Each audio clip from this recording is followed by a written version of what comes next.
এই দাঁড়া দাঁড়া দাঁড়া, তুই কি বললি? বললাম বাজে মেয়ে।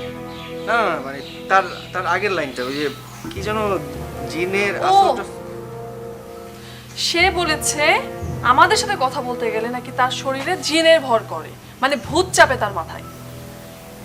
আচ্ছা, জিনে আসর করে।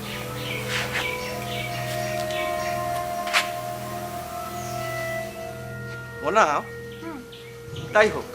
ঠিক বুঝতে পারলাম না তো ভাইয়া। পারবি পারবি, বুঝতে পারবি।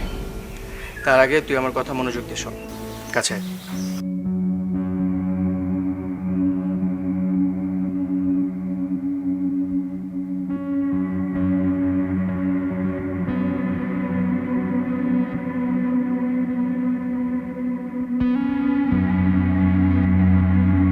ভাইয়া খুব শোনো, কি হয়েছে?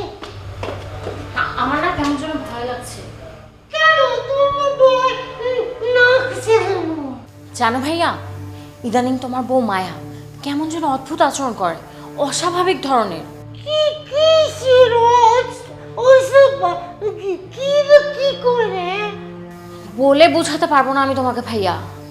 তারপর মনে করো কেমন যেন রাত বেরাতে হাঁটাহাঁটি করে একা একা, অন্ধকারে একা ছাদে যায়। তারপর একা থাকলেই না কেমন অদ্ভুতভাবে হাসে। তুমি বলো, এগুলো পাগলের মতো আচরণ না? কি বলো? কি যে বুঝি না, কি জান দেখি না তো। তুমি বুঝতে না পারলে কি হয়েছে? আমি ঠিকই বুঝতে পারছি, মায়ের কিছু একটা তো হয়েছে। কি হয়েছে মা? কি হয়েছে? ভাইয়া, আমার মনে হয় কি জানো, মায়ের উপরে জিন ভর করেছে। জিন? হ্যাঁ জিন। আর মায়াই তো আমাকে বলেছিল ও নাকি মাঝে মাঝে এরকম হয়, ওর উপর জিন আচর করে। মায়া বলছে কথা? হ্যাঁ, না হলে কি আমি তোমাকে এমনি এমনি বলছি নাকি? আর তাছাড়া ভাইয়া তুমি বুঝো না, আমাদের এই জমিদার বাড়ি কত পুরানো, এখানে তো অনেক জিন ভূত এরকম পরি টরি ছিলই।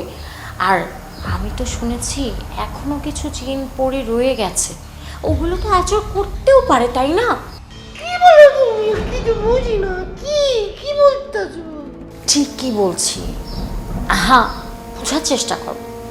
মায়া ও তো ভালো মেয়ে না, আর এরকম তো হতেই পারে বাড়ির জিন পরীরা ওর উপর বিরক্ত হয়ে, ওর পচা পচা খারাপ খারাপ কাজে বিরক্ত হয়ে ওর উপর আচর করেছে ওকে জ্বালানোর জন্য।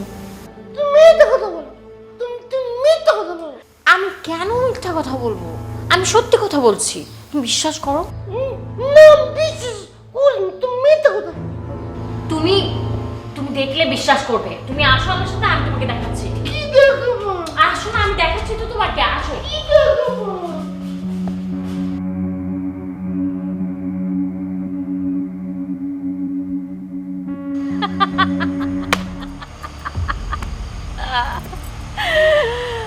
আল্লাহ, যত সব বাজে কথা।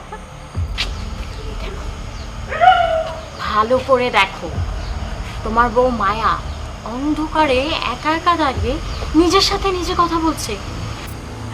আমারে নাকি জিন পরিতে আসর করছে।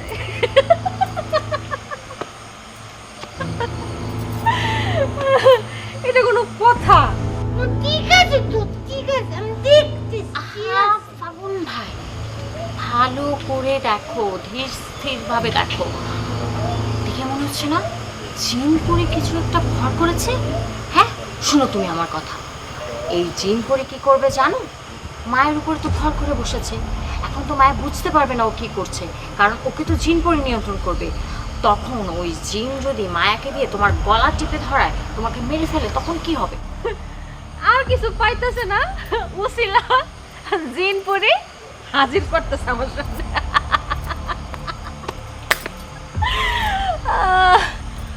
না না না, কখনো মারবে না।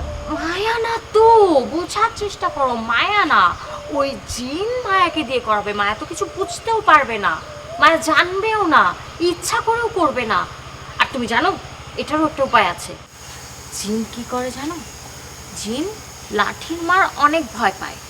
এখন এখন যদি মায়াকে মানে ওই জিনটাকে অনেক করে লাঠি দিয়ে মারতেই থাকো মারতেই থাকো মারতেই থাকো, তাহলে হয়তো জিনটা ভয়ে মায়াকে ছেড়ে চলে যাবে। জিনকে মারবো? হ্যাঁ। না, তুমি কোথায় দূর তো তুমি তো তেলে বোকা দূর তো টাকা। ফাগুন ভাই শুনো না, বাড়ির মানুষ কয় আমায় তাবিজ করেছে, পাড়াপড়শি কয় জিনে ভূতে ধরেছে, কি করি বোঝাই গো আমায় কেউ ভালোবেসেছে, এই ভালোবেসেছে।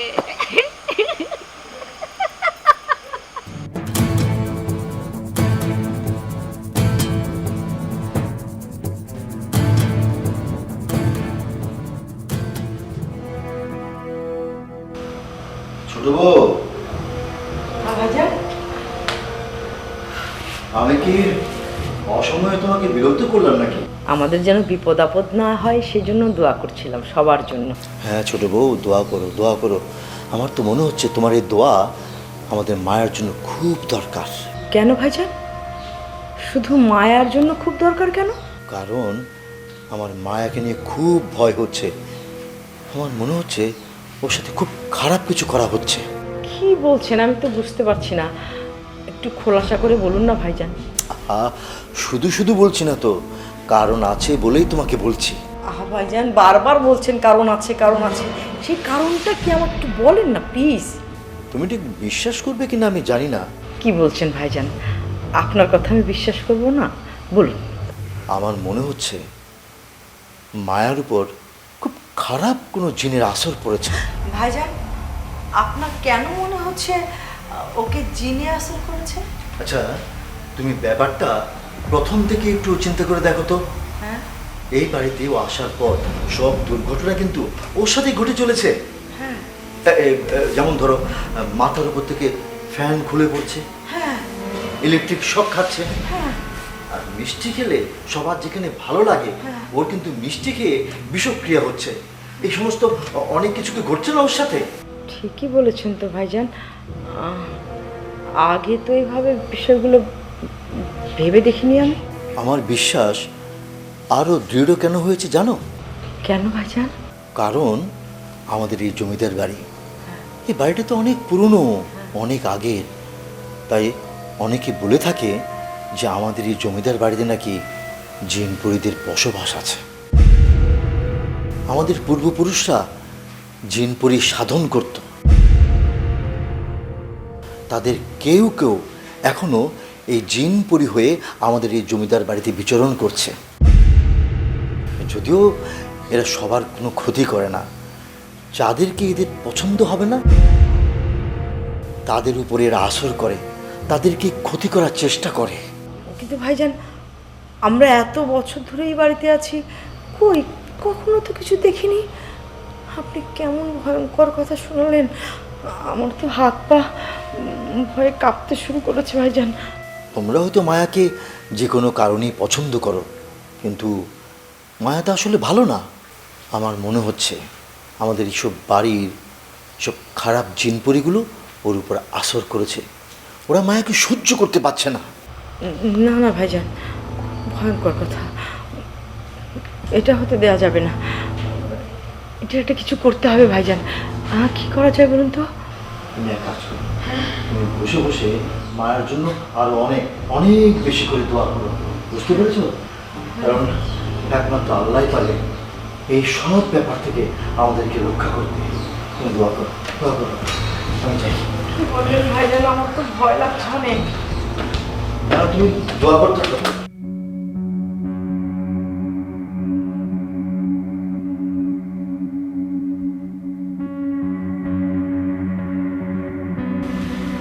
এটা কি ভাইজানের নতুন খেলা? আমাকে ভয় দেখায় জিনের? রহস্যটা খুঁজে বের করতে হবে।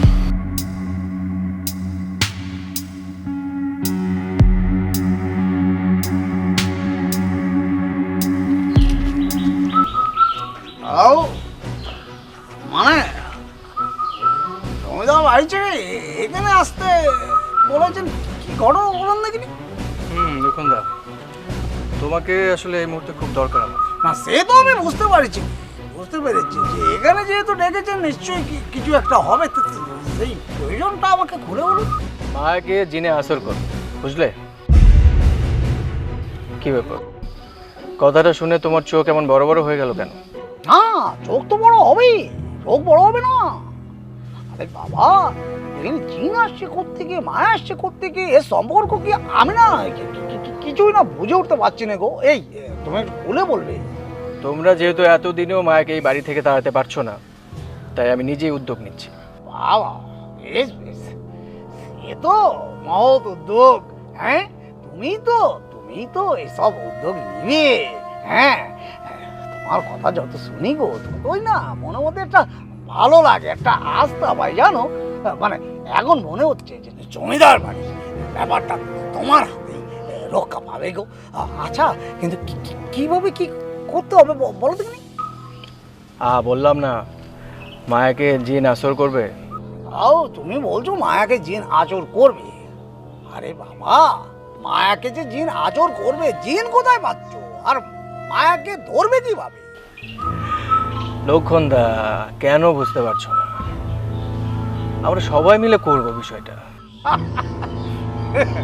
তুই না একটা জিনিস পাইনি, ওই যে কথায় আছে দশ চক্রে ভগবান ভূত। এখন বলতো কি করতে হবে আমার? তোমাকে ছোট্ট একটা কাজ করতে হবে। তুমি একটা তাবিজ জোগাড় করতে, মানে জিন তাড়াবার তাবিজ। হ্যাঁ মনে করো যে ভাবি জোগাড় হয়ে গেছে, আর কিছু লাগবে বলো? না লক্ষণদা, বাকিটা আমি সামনে নেব।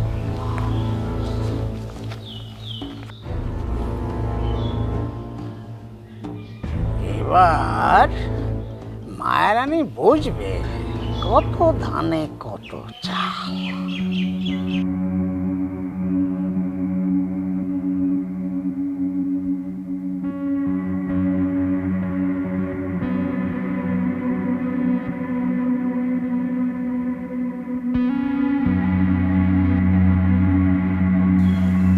কি ব্যাপার বন্ধু, আমাকে রাজপুত্র ফাগুন মিয়া, মন খারাপ করে বই আসছো কেন?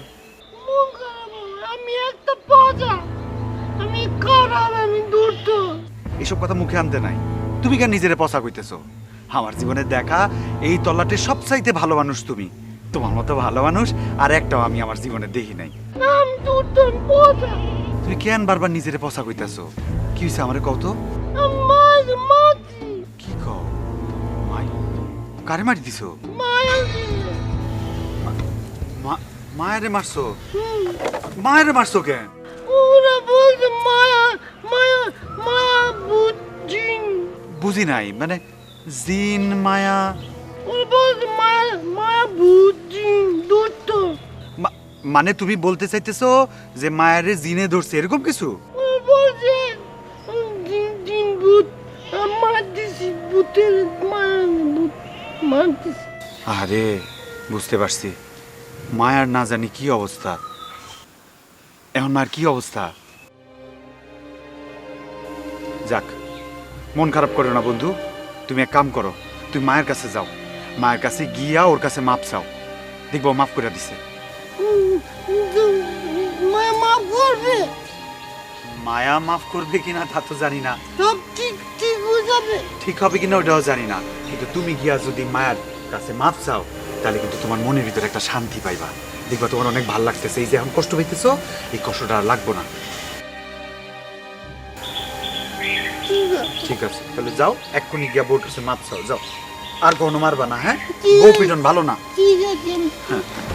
ওরা বলে ভূত। না, এগুলো মিছা কথা। যাও, হ্যাঁ, মাফ করে দিও। মাপ চাই তো। আরে পাগল রে, মায়ের জানি কি অবস্থা।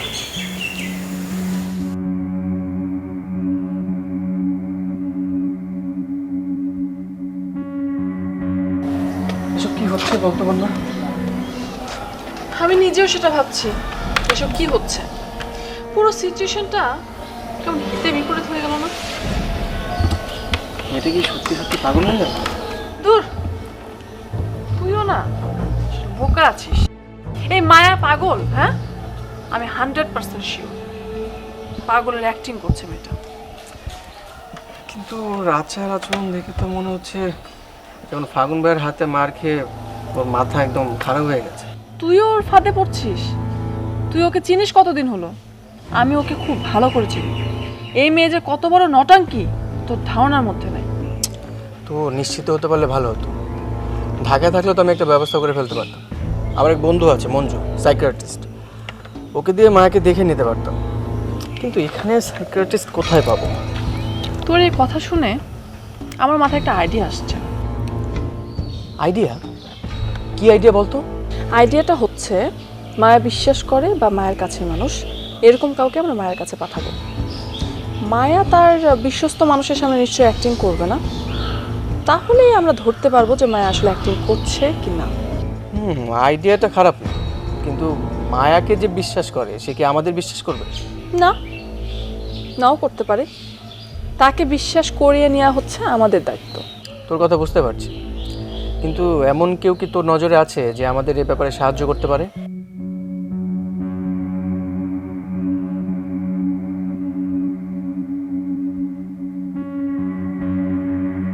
আছে, এমন কেউ আমার নজরে আছে, কিন্তু সে আমাদেরকে সাহায্য করতে পারবে কি না সেটা আমি জানি না।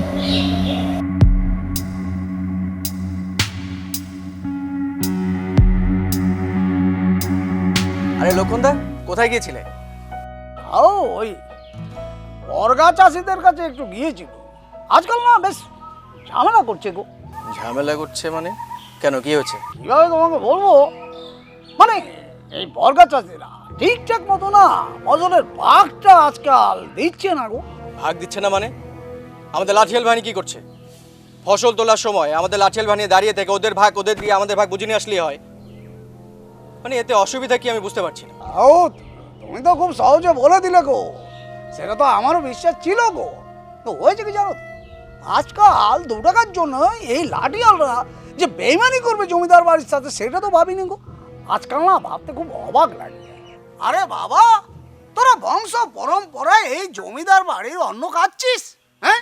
এই জমিদার বাড়ি যদি না থাকতো তোদের মাথার উপরে তোরা থাকতিস, বেঁচে থাকতিস, আর সেই তোরা কিনা 2 টাকার জন্য আজকে এই জমিদার বাড়ির সাথে বেইমানি চোখ উল্টে দিচ্ছিস। এটা ঠিক দাও বলো? আমি বুঝতে পারছি না যে লাঠিয়াল বাহিনী কোনো কাজে না আসবে সেগুলোকে রাখার কি দরকার। শোনো, আমি তোমাকে একটা বন্দুক দেব, সাথে একটা গার্ড। ওকে নিয়ে পুরো গ্রাম ঘুরে বেড়াবে, ভাগ দেবে না। দেখবে যে পই পই করে সবাই বাড়িতে এসে ভাগ দিয়ে যাবে। না সে ঠিক ঠিক আছে কোন, ওই যে কি বন্দুক ব্যাপারটা কেমন না, মানে জমিদার বাড়ির আভিজাত্য বলে একটা কথা আছে না দাও, মানে জমিদারির সাথে এই লাঠিয়াল বাহিনী এটা কিন্তু একেবারে একাকার। মানে এটা থাকলে এটা থাকতে হয় গো, এটা আভিজাত্যের ব্যাপার। এটা ফুট করে বাদ দেওয়ার কথা বললে হবে না তো দাও। আর সবচেয়ে বড় কথা মানে তোমার বাবা, কাউকে বাদ দিতে গেলেই তো একেবারে কেমন যেন করে ওঠে, বাদ দিতে দেবে না গো। ঠিক আছে, তাহলে যেসব বর্গা চাষি ঝামেলা করছে তাদেরকে বাদ দিয়ে দাও। তুমি তো মুখ দিয়ে বলে খালাস হয়ে গেল, ব্যাস। না বলো না, আমি কি ভাবছি না, আমি তো সব সময়ের জন্য ভাবছি এই ঝামেলা যে কটা করছে না একেবারে বাদ। কি করবো বলো দেখি? এই যে কিছুদিন আগেও এই যে চলেমান যে ঝামেলা শুরু করেছিল, এই যে আমাদের বর্গা চাষি, আমি তো বাদ দিয়ে দিয়েছিলাম, কিন্তু কি হলো? বাদ দাও, কি হয়েছে আমার কত? একটা গুরুত্বপূর্ণ কাজ আছে, মানে তোমাকে একটু জমিদার বাড়িতে আসতে হবে, বুঝতে পেরেছো? দেও না, এত ঢং পারিস না তুই।